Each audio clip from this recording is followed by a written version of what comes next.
Hashtag boycott Maldives. दोस्तों आखिर ऐसा हुआ क्या है कि पूरा देश ये नारा लगाने लगा हैशटैग बायकॉट मालदीव्स। तो दोस्तों हुआ आखिर ऐसा था कि कुछ टाइम पहले की बात है, हमारे माननीय प्रधानमंत्री जी लक्षद्वीप घूमने गए थे। जब वो लक्षद्वीप घूमने गए तब उन्होंने वहाँ का जो मंज़र था वो अपने सोशल मीडिया पर पोस्ट किया। काफ़ी सारी तस्वीरें डाली गईं। तो इसको देखते हुए काफ़ी सारे लोगों ने मालदीव्स से कंपेयर करने लगे लक्षद्वीप को। लेकिन यहाँ पर ध्यान देने वाली बात ये है कि मोदी जी ने ना ही उनकी टीम ने कहीं पर भी मेंशन नहीं किया कि लक्षद्वीप को मालदीव से कंपेयर किया जाए या फिर लक्षद्वीप के टूरिज़्म को प्रमोट किया जाए और मालदीव ना जाया जाए। ऐसा कुछ भी नहीं था।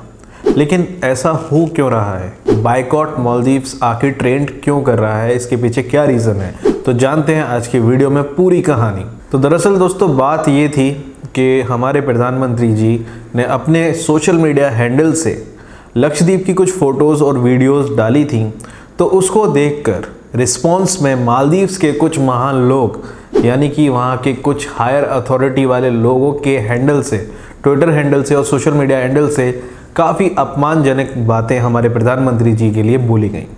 और उनको जो चीज़ थी जो लगी कि मोदी जी जो हैं प्रमोट कर रहे हैं लक्षद्वीप को और मालदीव्स का जो टूरिज़्म है उस पर इफ़ेक्ट आएगा, तो इसलिए वहाँ के जो बड़े लोग थे उन्होंने ऐसी कंप्लेंट करी। बस फिर क्या होना था, ये देखते ही हमारे देश की जनता भड़क उठी और उन्होंने हैशटैग बायकॉट मालदीव्स के नारे लगाना शुरू कर दिए।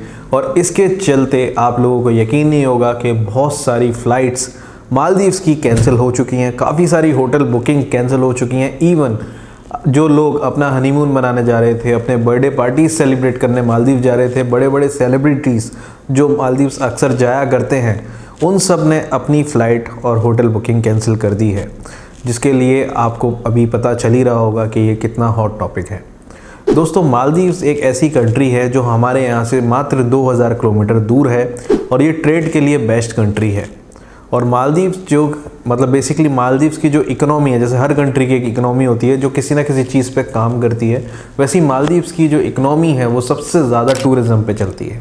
अब जब वो टूरिज़्म में सबसे ज़्यादा चलती है उसमें भी सबसे बड़ा कंट्रीब्यूशन इंडिया का है। लगभग 11% के समथिंग इंडिया कंट्रीब्यूट करता है टूरिज़्म के बिज़नेस में। और मालदीव्स के अंदर जो टूरिज़्म है वो जीडीपी को लगभग 28 से 30% के समथिंग जो है डिपेंड करता है। तो इसको चलते देख इंडिया की जो टूरिज़्म है वो एकदम से डाइवर्ट हो गई है लक्षद्वीप की तरफ। तो यहाँ पे पहला पॉइंट ये है, क्या ये स्टेप से लक्षद्वीप को कोई फ़ायदा होगा? तो दोस्तों देखा जाए ये कि हम अक्सर इंडियंस के अंदर क्या होता है, एक चुल होती है। अगर लक्षद्वीप का प्रमोशन हुआ है तो लोग कभी ना कहीं एक ना एक बार कोशिश ज़रूर करेंगे कि लक्षद्वीप होके आए। और जब वो कोशिश करेंगे तो मैं ये नहीं कहता कि लक्षद्वीप बहुत बेटर है या ख़राब है, लेकिन लक्षद्वीप का टूरिज़्म में कुछ ना कुछ इफ़ेक्ट तो आएगा। नंबर 2 दोस्तों मालदीव्स का भी टॉपिक हॉट है, लेकिन जैसे ये डाउन होगा दोबारा से टूरिज़्म स्टार्ट होगा, टूरिज़्म होगा। इसके पीछे रीज़न ये है कि मालदीव्स की जो अथॉरिटीज़ हैं उसने तुरंत एक्शन में आके जिन भी लोगों ने अपमानजनक बात की थी मोदी जी से वो उन्होंने उनको सस्पेंड कर दिया। प्लस वहाँ के जो मिनिस्टर हैं वो यहाँ इंडिया विज़िट करने वाले हैं। आई थिंक आज या कल में वो इंडिया विज़िट करेंगे और मोदी जी से बात करेंगे। तो यहाँ पे हो सकता है इसको लेके दोबारा से चीज़ें सही हो जाएं। और नंबर 3 मालदीव की जियोग्राफिक लोकेशन जो कि ट्रेड के लिए सबसे बेस्ट है, क्योंकि वर्ल्ड में ऑलमोस्ट 74% ट्रेड्स मालदीव्स होते हुए निकलती हैं। और इसका बेनिफिट सबसे ज़्यादा इंडिया को होता है, क्योंकि इंडिया सबसे ज़्यादा ट्रेड मालदीव्स के थ्रू करता है। अगर दोनों में कुछ भी अनबन होती है तो बहुत बड़ा लॉस होगा दोनों कंट्रीज़ के लिए। यहाँ पर जो मेन चीज़ है वो है चाइना। दोस्तों अगर अपन इस पूरी कहानी को समझें तो एक्चुअली हुआ ये था कि जो अभी मालदीव्स में रिसेंटली इलेक्शंस हुए हैं उसमें जो प्रेसिडेंट बने हैं वो चाइना के काफ़ी क्लोज़ हैं और वो चाहते हैं कि चाइना जो ट्रेड कर रही है वो मालदीव्स के थ्रू करे, ना कि इंडिया। इसीलिए ऐसा कुछ हुआ था। बट इंडिया का ये जो एक्शन था इसको देख के मालदीव सरेंडर हो चुका है और उसने इंडिया के आगे अपनी सारी की सारी चीज़ें रख दी हैं। इवन उसने जो भी मिनिस्टर्स थे उन सबको सस्पेंड कर दिया है। तो अब अगर मान लो इंडिया का बाइकआउट होता है मालदीव से तो इसका अल्टीमेटली बेनिफिट किसको मिलने वाला है? चाइना को। अगर चाइना को बेनिफिट मिलेगा तो 74% ट्रेड जो है वो चाइना होते हुए जाएंगी और मालदीव्स का जो है बेनिफिट वो चाइना चला जाएगा। लेकिन ऐसा होगा नहीं, क्योंकि इंडिया और मालदीव्स के रिलेशन काफ़ी अच्छे रहे हैं और मे बी ये जो चीज़ है वो सॉर्ट आउट हो जाए। लेकिन यहाँ पे देखने वाली बात ये है कि मालदीव्स का तो ठीक है, लेकिन हमारे जितने भी आइलैंड्स हैं, लाइक फॉर एग्जांपल लक्षद्वीप हो गया या हमारा अंडमान निकोबार हो गया, लोग बाग ज़्यादा प्रीफर करते हैं मालदीव्स जाना, इवन इधर जाना प्रीफर ही नहीं करते।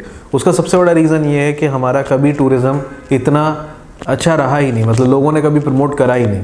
मालदीव्स के अंदर क्या हुआ था, काफ़ी सेलिब्रिटीज़ जाते थे, तो उसको देख के आम जनता भी जाना चाहती थी और ये कि कॉमन कल्चर हो गया था, लोग मालदीव्स एक स्टेटस सिंबल बन गया था। लेकिन यहाँ पे मोदी जी की सिर्फ एक वीडियो जिसमें उन्होंने मालदीव को प्रमोट किया, तो काफ़ी सारे लोगों में ये चर्चा हो गया और कितने भी सेलिब्रिटीज़ थे उन सब ने ट्वीट कर दिया।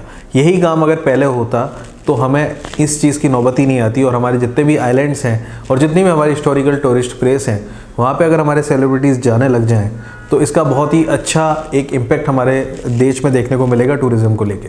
जैसे फॉर एग्जांपल के तौर से ये एक बाबा हैं जिनकी स्क्रीन पे आप तस्वीर देख रहे हैं, यहाँ पे विराट कोहली ने जब विज़िट किया उसके बाद से आप देख लीजिए कितने सारे सेलिब्रिटीज़ यहाँ चले गए और ये बाबा अल्टीमेटली फेमस हो गए सोशल मीडिया पे। तो यही एक पावर होती है सेलिब्रिटी की, अगर वो किसी चीज़ को प्रमोट कर दे तो वहाँ का टूरिज़्म और वहाँ की चीज़ें बढ़ जाती हैं। तो दोस्तों आशा करता हूँ आपको वीडियो पसंद आई होगी, टॉपिक समझ में आया होगा। अगर आपको लगता है कि मालदीव से ज़्यादा लक्षद्वीप में टूरिज़्म बढ़ना चाहिए तो कमेंट सेक्शन में ज़रूर बताइए।